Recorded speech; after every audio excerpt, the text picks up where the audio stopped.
খাতিরেই উত্তরটা দিল রুক্ষ স্বরে, জগিং এ। প্রতিদিনই জগিং এ যায় রিয়াজ, সেই অভ্যাস থেকেই ঘুম ভেঙে গেছে ভোর 5টায়। কিন্তু মেয়েটাকে এত কিছু ব্যাখ্যা করা প্রয়োজন বোধ করল না। সামিয়া বোধ হয় কিছু বলার চেষ্টা করছিল, কিন্তু রিয়াজ আর দাঁড়াল না। ঘর থেকে বের হতেই দুলাভাইয়ের সঙ্গে দেখা। ফিচেল হাসি দিয়ে বললেন, কি ওপেনিং ব্যাটসম্যান, একটু আগে ছক্কা উঠল নাকি? মেজাজ খারাপ করে উত্তর না দিয়ে বেরিয়ে গেল রিয়াজ। ইচ্ছে করে আজকে কয়েক রাউন্ড বেশি দৌড়াল। রোজ সকালে উঠে 5:30 থেকে 6:30 পর্যন্ত দৌড়ায় সে। আজকে বাসায় ফিরল 7:30টার পরে। কেমন যেন অপমান অপমান লাগছে। শালা সে কি রেপিস্ট নাকি? বিয়ে করা বউয়ের গায়ে হাত দেওয়া যাবে না, তেমন কোনো অভদ্র আচরণও তো করেনি সে।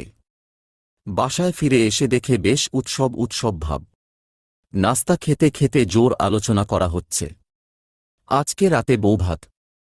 বৌভাতের পরে আবার ফিরানিতে যাবে সামিয়া। রিয়াজের মনে হল সামিয়ার চোখে স্বস্তির ছায়া। কেমন যেন জেদ চেপে গেল তার। নাস্তা খেয়ে ঘরে এসে কল করল মাহমুদকে, দোস্ত একটা খবর নিতে পারবি? কি খবর চাইতেছ সকাল সকাল? ইমার্জেন্সি পিলের। ফালতু কথা বাদ দে। আমি তোরে একজনের আইডি লিংক দিতেছি। এফআইআর ছিল কিনা, থাকলে কয়দিন কি সমাচার সব খবর ডিটেইলস বের করে দিবি। আচ্ছা দিলাম, কিন্তু মালটা কে? উত্তর না দিয়ে ফোন কেটে দিল রিয়াজ। সামিয়ার আইডি লিংক কপি করে পাঠিয়ে দিল মাহমুদকে। 2 সেকেন্ড পরেই ব্যাক করল মাহমুদ। আস্তাগফিরুল্লাহ, এইটা তো ভাবি। তোর এত কথা দিয়ে দরকার কি শালা?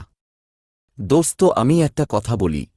মাহমুদের গলায় সিরিয়াসনেস। এফআইআর যদি থাকেও থাকুক না, এই যুগে তুই কাউকে পাবি যার এফআইআর ছিল না। এত জ্ঞান দান করা লাগবে না তোর।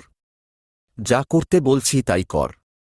ফোন কেটে দিয়ে বসে বসে রাগে ফুঁসতে লাগল রিয়াজ। এই জন্যই এই মেয়ে দেখা করতে চায়নি বিয়ের আগে।